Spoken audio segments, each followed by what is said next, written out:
You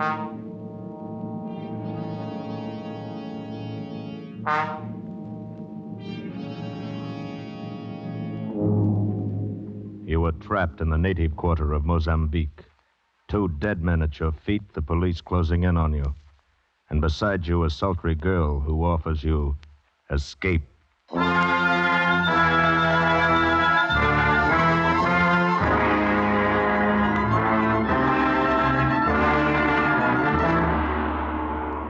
Escape, produced and directed by William N. Robeson, and carefully contrived to free you from the 4 walls of today for a half hour of high adventure.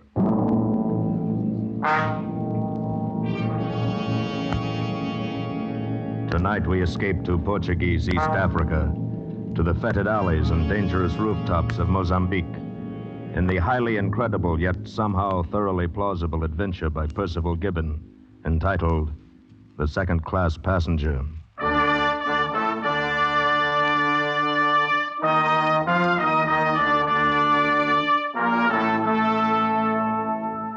That's me, Ronald A. Dawson, second-class passenger. Oh, I could have afforded first class by pinching a little here and there, but nobody back at Ralston's department store in Cedar Rapids will ever know. The important thing is they're saying Ronald Dawson in drapery is taking a cruise around the world. And then there's really very little difference in the accommodations. And the second-class passengers are every bit as interesting as the first-class crowd. Take Miss Patterson, for instance.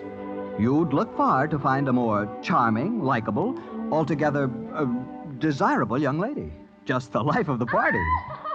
We've gotten to be quite good friends by the time our cruise put in at Mozambique. Although the competition was always stiff, I can tell you.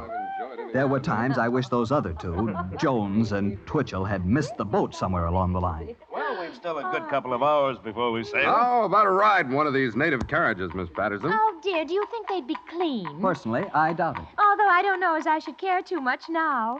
That woozo made me so woozy. Great stuff, Uzo. It would take a Greek to think up a drink like that. Or to drink it. Por favor, senor. American gentlemen like to buy pictures. No.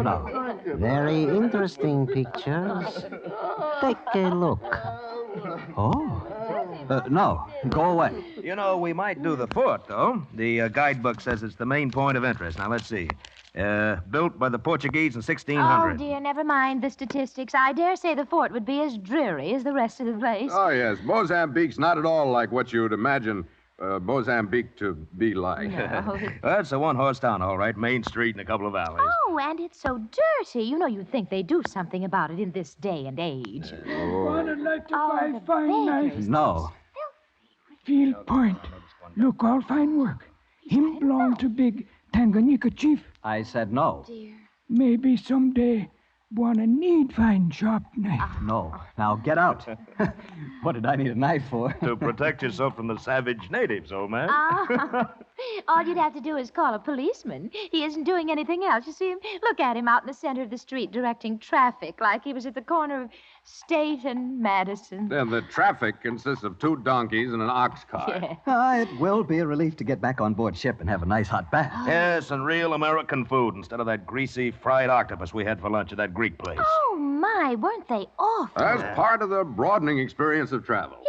Yes, I suppose so. Like that cute idol that I bought. I can't wait to show that to the girls at the bank. You know, oh, dear, Mr. Dawson. Yes, Miss Patterson? Where's my idol? Why, I thought Jones had it, Oh, or Twitchell. Oh, not me, old man. Well, you insisted on carrying it for Miss Patterson, don't you remember? Oh, dear, I must have left it back at the Greek restaurant. I'm so sorry. Oh, I did so want that idol. Don't you think you could go back for it, Mr. Dawson? Whoa, yes, of course. But I wonder if I'll have time before the boat sails. Oh, I'm sure you will if you hurry. Certainly, old man. You got more than an hour yet. You're sure? Oh, yes. The steward told me. Well, then I'll go at once. Oh, that's kind of you, my dear Mr. Dawson. Now, mind you don't miss the boat. Well, I'll try not to. Why, chances are I'll catch up with you before you've reached the landing stage. Fine. We'll wait for you till the very last I minute. could have throttled that supercilious Jones insisting I had time. I knew there was time, but I had no desire to run off after a heavy bronze curio and leave Jones and Twitchell alone with Miss Patterson. She was too nice a person, and, they were such dreadful bores. Yes, and I suspected them of being phonies, too. But there was no helping it now, so I made my way back up the main street toward Lazarus' restaurant, where we'd had our indigestible Greek lunch. Somehow, this main street of Mozambique looked different now in the quick African twilight. The little saloons and the sidewalks were filling with men of every nationality and color. Many of them wore knives thrust through the belts of their thin white suits. Knives that looked as sharp as the glances they threw at me. I must confess, I felt a little strange and unwanted. Then, lounging toward me in the crowd, I saw a large woman, clad in a sort of burnous, but her brown face unveiled.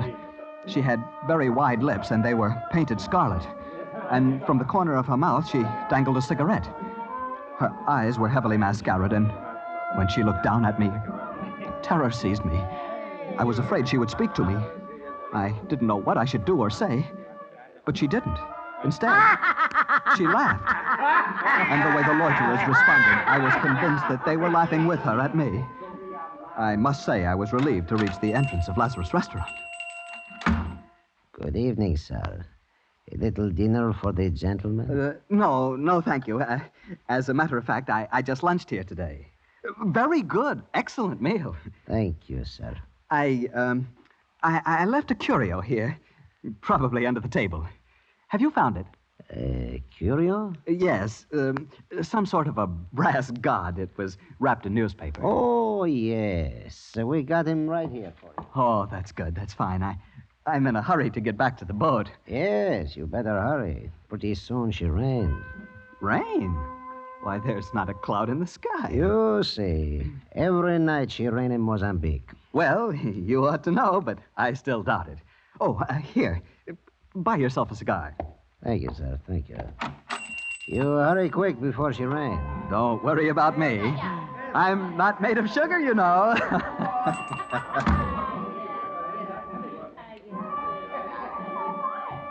In just the few moments I'd been inside the restaurant, night had fallen. That sudden nightfall of the tropics. I looked overhead and clearly saw the stars.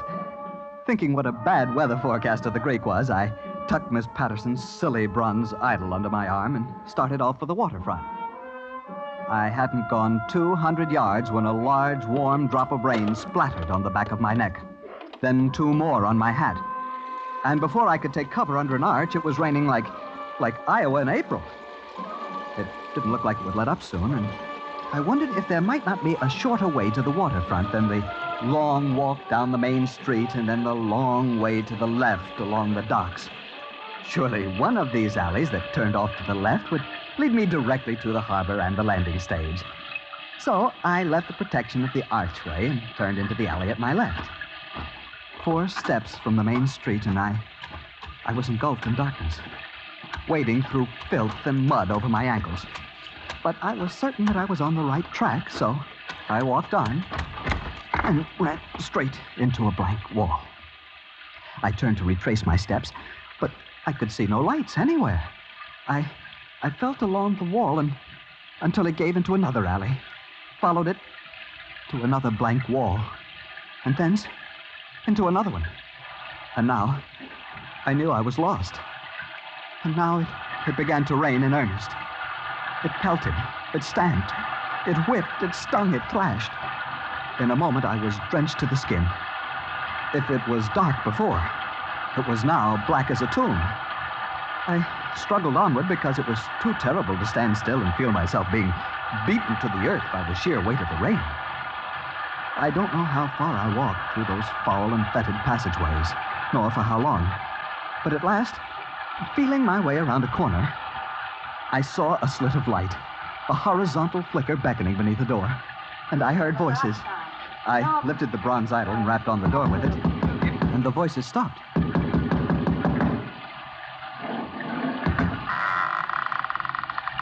What do you want? I've lost my way. I'm wet through, and I don't know where I am. Please let me in. Please, let me in. Of course you may come in. You aren't exactly who we expected, but come in. Come in. I walked into a room that was unfurnished, save for a littered table and some chairs and a gaudy picture of the Virgin that hung on the wall. On each side of it was a sconce, in which a slovenly candle guttered.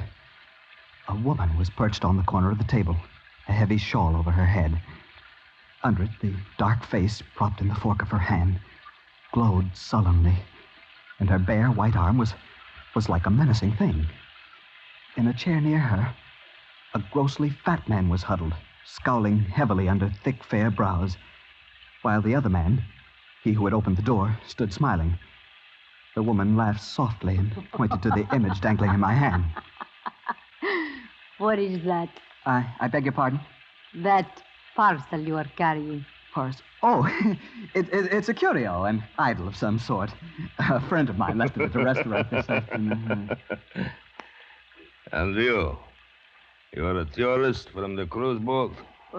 Yes, that's right. How did you know? What are you doing here so late and so wet? The boat sails soon. I know. I was trying to take a shortcut to the landing stage. I got lost somehow. I came ashore with some friends from second class. I left them to come back and fetch this idol, and here I am. Give the young man a chair, Egon. Oh, thank you very much. But I must go on as soon as the rain stops. If you can direct me to... It will not stop for a while yet. You may as well wait here. Yes. We may be able to provide some entertainment for our second-class tourist. As soon as your friends arrive, my dear. Friends. The police are not my friends. You led them to us? Would you walk about with your knives forever while I take all the risks? Risks? Huh. 7 months you have done what you willed, untouched. I bought you freedom for 7 months, with smiles and love. Now you take your turn. One uses a knife, one goes to prison. 1 month, 3 months, 6 months. Who knows? You could have talked with the prefect of police again. Again and again. And for what? Life is not spending money. One pays for living, my friend, with work. Sometimes with jail. I have paid. Now is your turn. You could have helped us once more.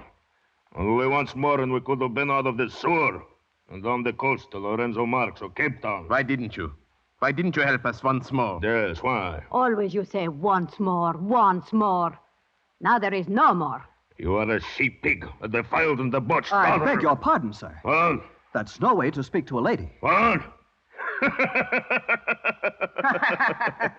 I'm serious. I don't like to hear such language used to a lady. I must ask you to apologize. What the devil have you got to do with this? You just came in out of the rain from the second class. Please, don't fight with him. There's trouble enough already. But what the devil right has he got to come in here and tell me? Yesterday you stabbed the Egyptian. What of it? Don't stab this one.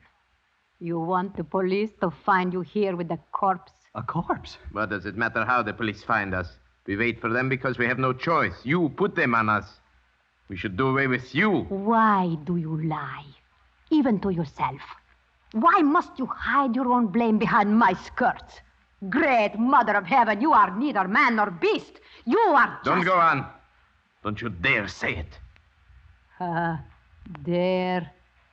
You are just a Salmak. No one says that to me and lives. He's got a knife. Salmak. Salmak. I'll tell No, you. you don't. Stand back or I'll brain you with this idol. You'll do what? You think I carry only a knife? Pig! Dog, I waited for this! He forgot. I carry a knife. Oh. Look what I did to him with this bronze idol. Horrible. It makes a good weapon, your idol. It was a grand blow, a king's blow. You cannot help him now. I've killed a man with this little curio. And you've killed another with your knife. 2 men murdered. Oh, I must get back to the ship. You must come with me. To the ship? Oh, la la. You think I'd be welcome in this second class? Well, I don't know. But we must go somewhere. The police will be here any minute. The police? Yes. Come. It's not raining so hard now. Quiet. It's the police. Oh. They have come for those two. They will be on both sides of us. Here, hold my hand. Yes. Stand perfectly still. I will tell you when it's safe to move.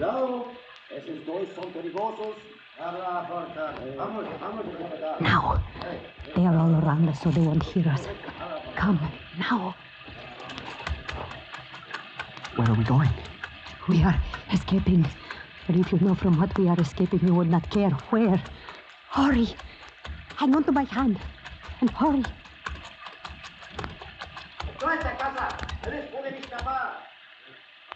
They have found the bodies. Now they are after us. What will we do? There is a door nearby. We must find it. Or feel along the wall. Here.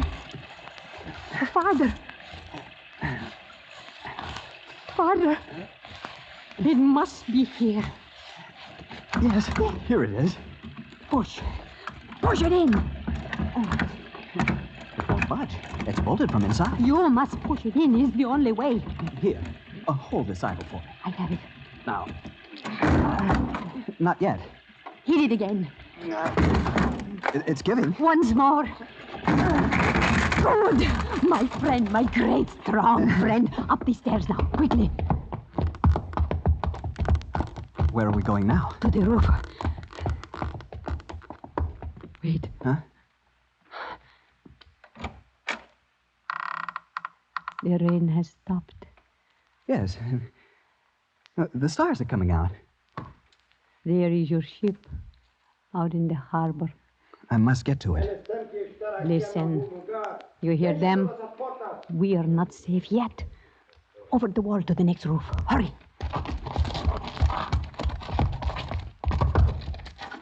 Now, over to the next parapet. Up you go. Are you all right? Come up quietly. Yes. What's that down there? A tent? Yes. People are asleep. You must walk like a rat. Who are they? Who knows? If they see us, they will think you have come after the women. Oh, but we could say... There would be nothing to say. Shh. Someone's crawling out of the tent. A man with a sheet wrapped around him. He's coming this way. Yes. Why doesn't he see us? His eyes are clouded with sleep, perhaps. If he sees us? It will be too late. Then he won't. There. And there. Well, that took the fight out of him. Take this, my little knife. Just a prick, and he is quite safe. Oh, no, he's still enough now. He won't harm us. I really did him in, didn't I? It was splendid. With only the bare hands to take an armed man. Armed? I didn't know he was armed. Of course. Of that you may always be sure. Look, there in his loincloth. A dagger. At least 6 inches. Yes. You are truly magnificent, my friend. You are a man. You are a woman. Then? Wonderful woman.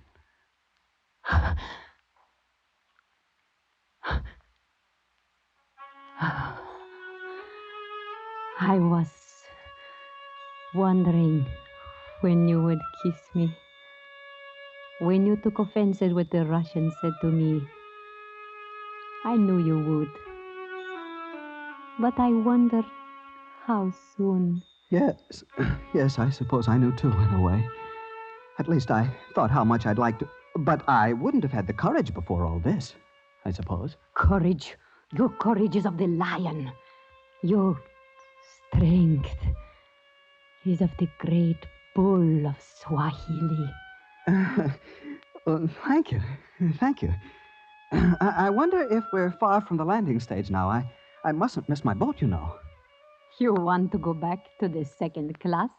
Well, Naturally. That's what I was trying to do when I knocked on your door. Goodness, I've missed my dinner as it is. Missed your dinner? Yes, that is so. But haven't you gained something else? What? Me. Look. Look at me. Is it nothing, friend, that you have saved me for yourself? Yeah, but... You conquer men as though you were bred on the roofs of Mozambique. You fight like a hero. A rush, a blow, a tumble, and you have them lying at your feet. Are you not glad that it was all for this? For me? Oh, kiss me.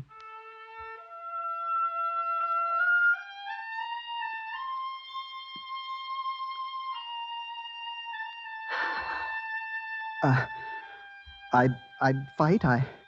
I'd fight for you as long as there was anyone to fight. You would. I know you would.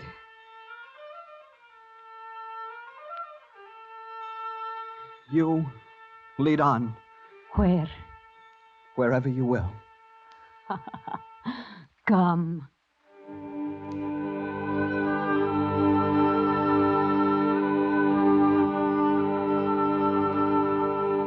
Of course, I don't expect you to believe this. Looking back, I'm still unsure it really happened to me. It's as though I dreamed it. Well, I don't know how many roofs we crossed after that. A dozen, perhaps. Maybe 20. It was mad, I know, but I must have surrendered completely to the wild spirit of the African coast. I didn't seem to see the great ship lying out in the harbor, her lights blinking with the comforts of civilization. All my senses were focused on this slim, breathtaking figure leading me across the rooftops to a shadowy destination in which only one thing was certain. She would be there. I suppose in that moment, armed only with the bloody bronze idol, I was invincible.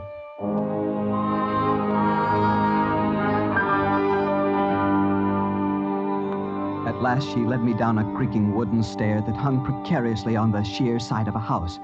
And once more, we were in the mud of a gloomy alley. Even the way she slid her arm along mine and softly grasped my hand filled me with greater power than I had ever known. Hand in hand, we made our way down the alley and out into a little square where a night breeze rustled in the palms and smelled of the sea. And across the way, a dim light showed through a big open door. The little church of San Sebastian. Oh. Onde pensa que você vai? The police. After all this? Não tenta escapar. O quê? É que você quer comigo? Eu tenho ordem de prendê-la. Por quê? Eu não fiz nada. Veremos. Me acompanhe agora. Vamos, capitão. Devia haver outra maneira de resolver isto. Esta vez não pega mal. Você está presa. What's the matter with him? What's he want? He says he won't let me go. The devil he won't. What's he want you for? Oh, my friend. This little policeman, they always arrest me when they get a chance. It is tiresome. Está bem, deixe de conversar e me acompanhe. Listen, copper. Scram, see? Take it on the lam. Take a powder. Calle-se, do contrário será preso também. I said scram. Run! Run before he can get to his feet. No, not that way. Into the church. The sanctuary.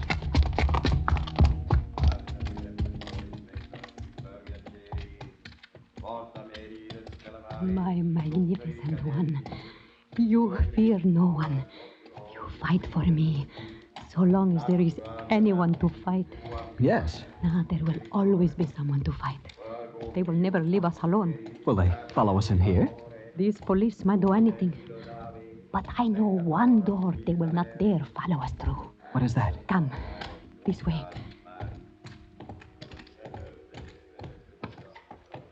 Here, this door. First, I must wrap my skirts close. Now, come cleanly through the middle. Please do not rub the walls as you come.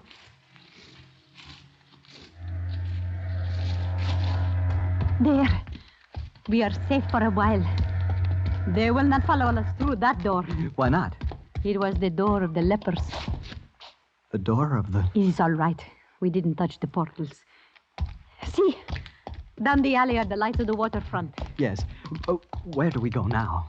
Oh, we have a little time now to breathe the clean air of the harbor. And then I know a little place where someone is coming. Step back in the shadow until they have passed. It certainly was something to write home about. Listen. What is it?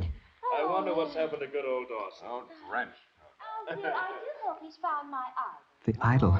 I must return the idol. No, don't. My friend, this is the greatest danger of all. Goodbye. Don't go. Magnificent one. Don't go. I must. Goodbye. Hello there. Here's Mr. Dawson. Got here before you, it appears. Yes. Did you find the idol? Oh, yes, but for a moment there, I was afraid I should miss the boat. Oh, I say, old man, you're a bit disheveled. Yes, I got caught in the rain. And my idol. Oh, Mr. Dawson, you've got it all dirty. Yes, it is a bit must. I dropped it once or twice, I fear. Well, I think that was clumsy of you. Oh, nothing. A little soap and water won't put to rights, I dare say. Well, maybe. Well, we'd better hurry along. I'd hate to have to spend any more time in this dreadful place. Oh, so should I. Yes. There's the whistle. Now, that's the last warning, no doubt. Well, come on, everybody. Yes, coming. Oh, Dawson, don't stand there mooning. We'll miss the boat.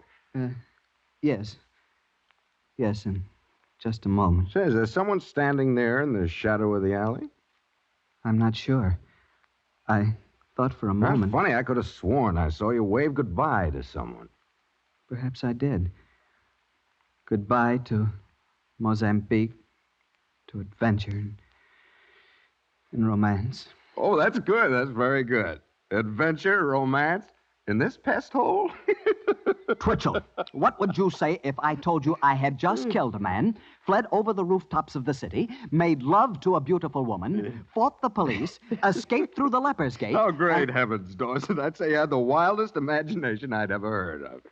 Nothing like that ever happens to a second-class passenger. No. No, I suppose you're right. Nothing like that ever happens to a second-class passenger. Except in dreams. Come on, Twitchell. We'll miss the boat.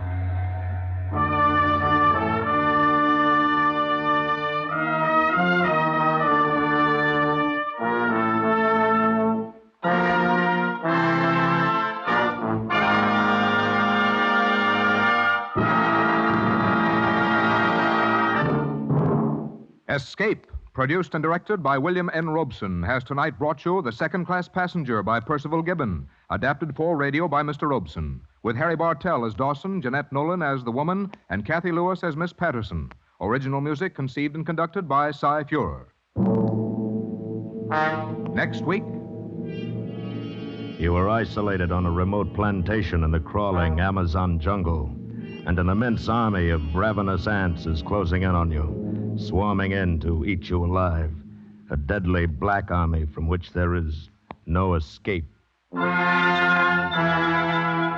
Next week, we escape with Carl Stevenson's terrifying story, Line Engine versus the Ants. Good night, then, until this same time next week, when again we offer you Escape. This is CBS, the Columbia Broadcasting System.